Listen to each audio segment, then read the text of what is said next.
All right, I'm going to go ahead and get started. Thank you, everyone, for joining today. I'm really excited to be able to talk about from trust to traction and cover the system that I use to build customer journeys that removes friction and that converts skeptics. This webinar is about an hour long. I want it to be interactive as we're going through each of the stages. So please feel free to unmute yourself and ask questions at any time. Based on who's attended, I think most of you know me, but just in case, because I can't see everyone who's joining now that I'm presenting. I'm the founder of Thavma Consulting. I spent 15 and a half years as a corporate strategist and marketing leader at IDEX and decided to go out on my own, really enjoying helping veterinary and innovation driven brands turn clarity into traction. I'm a fractional CMO who helps companies put marketing systems into place that help them scale and continue to drive adoption. So we're going to start some ground setting, talking about the silence after the demo. I'm sure many of us have experienced this. I know I have with the start of my business. You have people nodding, you've shown the value, and then nothing happens. And you're thinking, what do I do next? And typically in these situations, it's not about the product, it's really about the journey. So somewhere along the way, something has broken down. When I talk to companies, I work primarily with veterinary service and software tech companies. They're either through early adoption or they're going to market adoption, and they're really thinking that visibility is going to get them the trust that they need. And once they gain that, they'll see some traction. But growth typically isn't blocked by awareness. It's blocked by belief. And that's what you have to focus on as you're building your own customer journey, is how you build belief along the way. So today, you'll walk away with practical guidance, some of the things that I'll talk about on the webinar, as well as the follow-up after the webinar. You'll get a link to the replay of this. You'll also get a step-by-step how-to guide to walk you through some of what I'm talking about today. And then at the end, I'm going to share something with you if you choose to go deeper. What I'm going to talk about today is all based on something that's called the Marketing Hourglass. The Marketing Hourglass is different than a traditional sales and marketing funnel. It actually walks through 7 stages of the customer journey. And the whole point isn't to push people through the top of the hourglass, but really it's about building trust at every single stage and making sure that you continue to strengthen the partnership with your customers, all the way down to refer or advocacy. You'll hear me say that a lot. That's really what you're trying to get to, and then turning your customers into champions and one of your biggest marketing engines. So let's break that down. The first stage is no. And no isn't about being seen or talking louder or posting more on social media. It's really about making sure that your customers are seeing themselves in your messaging. So what are they thinking at this stage? They're getting to know you. They're thinking, I have a problem. Is there a solution? A lot of the common mistakes I've seen my customers or clients make is talking about innovation instead of pain points, because the product that they've developed or the service or solution that they're offering, they feel so proud of, but they're thinking about it from their perspective, not necessarily from the customer's perspective. Something that you could consider doing differently is publishing content that mirrors the clinical search intent. So they're thinking, I have a problem. Is there a solution? Maybe they're going to a trade show. Maybe they're going online. Maybe they're asking AI. So you want to make sure that you get to the questions that they're asking. So an example of this could be 5 signs your inventory system is costing you money. And they're looking for, solutions around that. An action you could take in this no stage to start to get people to recognize themselves in your messaging, get to know you a little bit, is publish one search-led article that answers a real customer question, the things that you know that they're asking. Any questions before I move on? I see more people have joined us. Thank you for joining. All right. I'm going to move on to like. So, like is about building trust through authenticity. So, once someone gets to know you, they want to start to like your product or your service, they want to learn more about your company. What they're thinking at that point is, this company gets my world. One of the common mistakes that people often make in past lives, I have been guilty of this, is using a corporate tone or generic beautiful visuals, but things that don't necessarily resonate with your customers. Things that you could do differently, show real customers, voices, and stories. One action you could take immediately, if this is something that you're recognizing in your own efforts, is replace stock photos with user photos or testimonials. I actually just helped one of my clients build a new website. And we spent a lot of time on the photos, and I just had them start taking pictures of their teams and things that were happening with customers, whether they were at a trade show or with a customer live, or just the team on site working on projects. And we put those as part of our images for the new website, and it landed really well. People were talking about it when the website went live. Then you're moving through trust. And I said earlier, the goal is to build trust throughout every single stage, but stage 3 is about trust. And so once they've gotten to know you, they feel like you understand them, they can recognize themselves in your messaging or in the things you're talking about, your product or service. Then they're thinking about, could I rely on this company? Is anyone I know using their product or the service? So some of the common mistakes, especially when you're first going to market, is leading with product specs that don't necessarily translate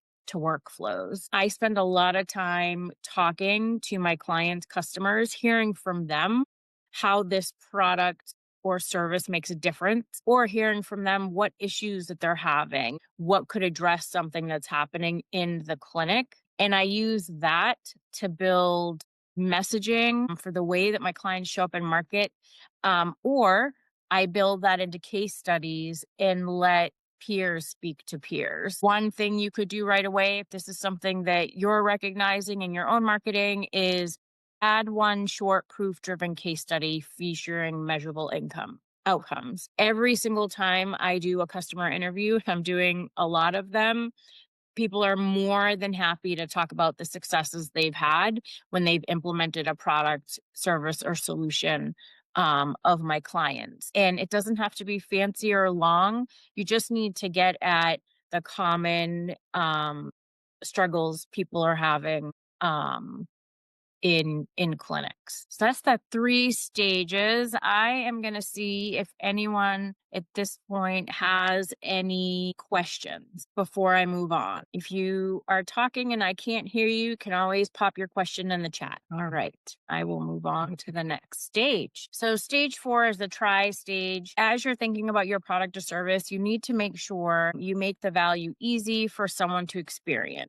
The customer mindset at this point is, I need to see if this works for us, and they want to make sure that it's easy to implement in their practice, that it feels like it's turnkey, or really, as they're putting these things into their practice, they're seeing the value right from the beginning. One of the common mistakes I see is hiding value behind contact sales. Whether it's a complicated demo or trial, which requires a lot of effort on the customer to be able to implement this in a practice. Something that you could consider doing differently is make the demo effortless. Create a frictionless try experience that delivers instant value. So not focus so much on what you're trying to get to, which is the end and the sale, but really having them experience the solution and using that as a way to continue to reinforce the issues or the problems that they're having in their practice and the solution that your product or service delivers. Stage 5, this is the buy stage. This should feel like a natural progression to the customer. You need to make it as easy as possible to say yes. And at this point, they're thinking, how do I get this approved and implemented? Is it going to disrupt my daily flow? Is it going to make things difficult on my staff who's already feeling, overworked? One of the common mistakes around this is complex pricing or vague onboarding.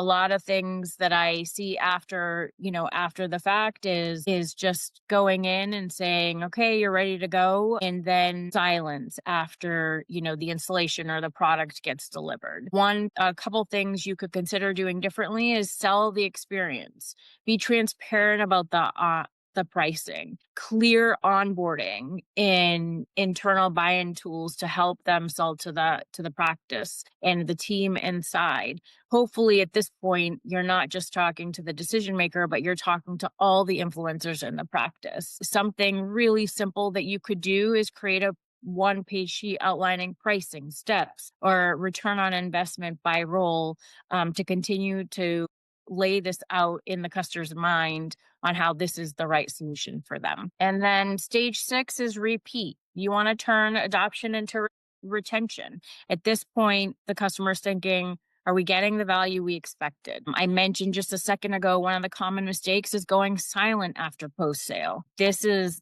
a huge mistake for any product or service. You want to treat every part of the journey as an opportunity to build trust and to continue to strengthen that relationship. Something you could consider in the repeat phase is treating customer success as marketing. Do check-ins, do training, engagement. You could send a first 7-day success sequence for quick wins and turn some of their quick wins into stories that you share with your other customers or potential customers. People like to talk about the success they're having and share that with others. So this could be very simple. It doesn't need to be complicated at the repeat stage. And then finally, refer. This is really where you turn success into scale. And this is getting your customers to talk to their peers or others and tell others about the product or service, tell others about their experience. One of the common mistakes I see is assuming referrals happen automatically or thinking that if you're going to create a referral or an advocacy program, that there's some monetary benefit for the customer to this. It doesn't need to be that. You can certainly engineer advocacy and programs that aren't monetarily driven through discounts or free products and services. It could be co-marketing or visible recognition. So if they wanted to talk about how they're using this to practice medicine, to differentiate their practice in their region, there are all kinds of things that you could do to build advocacy programs that make sense for you and your business, but also for your customers. One quick action you could take right away is identify one champion in the clinic and feature their story, and make advocacy visible, and rewarding, or make it just really simple for them to be able to provide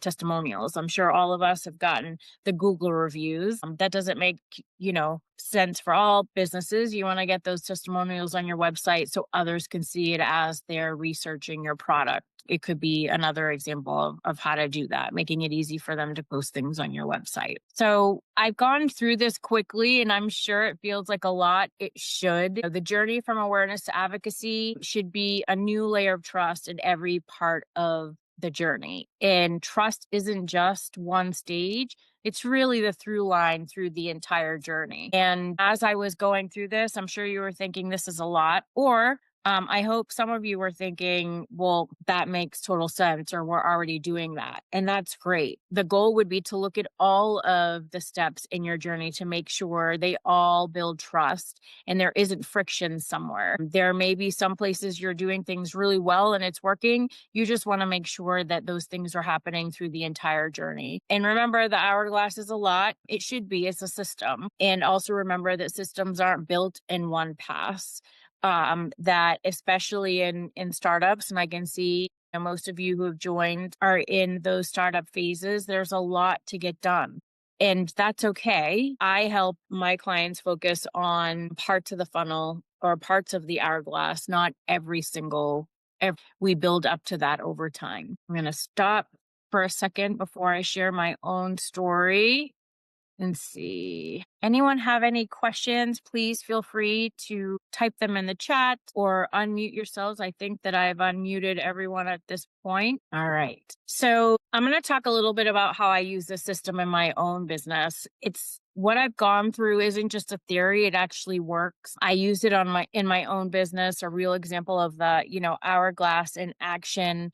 When I launched my business as a solopreneur, it was just me and I had to figure out how to go out into the world um and talk about my new business and start to create visibility and credibility. One of the ways that I did that was thinking about how I could expand my own footprint since I was just one person. A lot of the people I work with, they're on LinkedIn and they're using LinkedIn as a way to learn, find other experts that they want to partner with. So my real example of using real LinkedIn is the hourglass in action, know, like, and trust.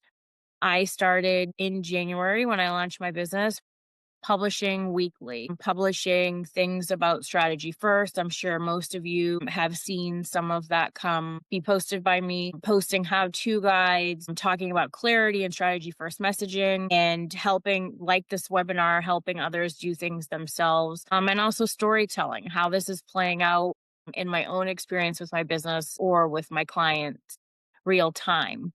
I'm happy to say that it worked. In the first 10 months, I had an increase of over 90% in followers, which, I wasn't really looking to go viral. It really wasn't the goal. But the goal was, how can I connect beyond the people I already know? How could I get outside my network? And a lot of those efforts responded, were the result of 6 inbound leads and 3 new clients. And everything that I talked about was strategy first, and talking about how I do things in my business. This was clarity and focus with strategy at the center, with customer really at the center. I'm thinking about what my clients would need, the questions they were asking, and putting out information that helped with that. So I talked earlier about, after the call, you'll get a link to the webinar. You'll also get a link to a how-to guide to be able to put some of this in practice. I give you the details of every stage of the hourglass, but also how you can gain some, quick wins in the next 30 days. But if you wanted my help to do some of that and to look at your own journey and do a diagnostic of it, figure out where there is friction and there's attraction breakpoint, and come up with a 30-day momentum plan. I normally work with clients and this service costs $1,800. But for those of you who have attended the webinar, it's $795. And that takes just a couple of weeks and you get your 30-day momentum plan after that to be able to implement some quick wins.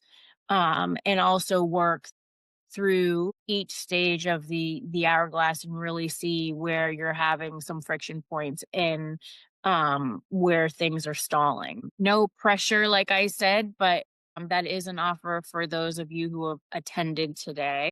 And at this point, I am going to open it up to questions. It's Jocelyn. I have a question for you. Hi, Jocelyn. When you have that gap between demo and the initial engagement with that customer to go to make that purchase, how long do you usually recommend that you wait before you start those sequences and that additional engagement? I would say obviously do a follow up right after, but I would say within a week, and have it be, low pressure, right? It has to be something in it for them. And typically, where I see the greatest friction is in the try. So at that point, I would be going to them with something that's really simple for them to try your product. Okay, excellent. Thanks for the question. Thanks for having this webinar. I appreciated it. Thank you. Anyone else can always ask in the chat. Jocelyn's question was a great one. And it also gets to a question that I get asked most often, which is, where do you typically see things break down and the most friction? And the 2 places I see is in the try and actually by the implementation.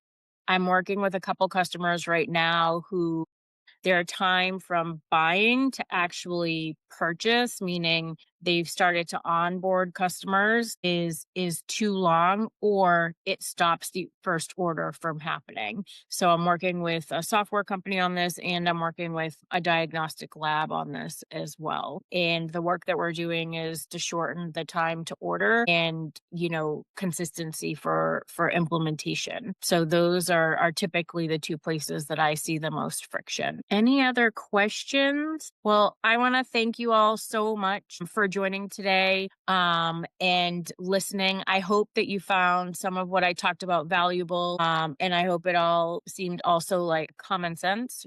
I may see a question. As a reminder, again, in the next day or so, you'll get an email from me. It'll have a link to the replay, um, and a link to the how-to guide. I know I went through some of this fairly quickly, and it's a lot. Again, it's meant to be a lot. It's a system.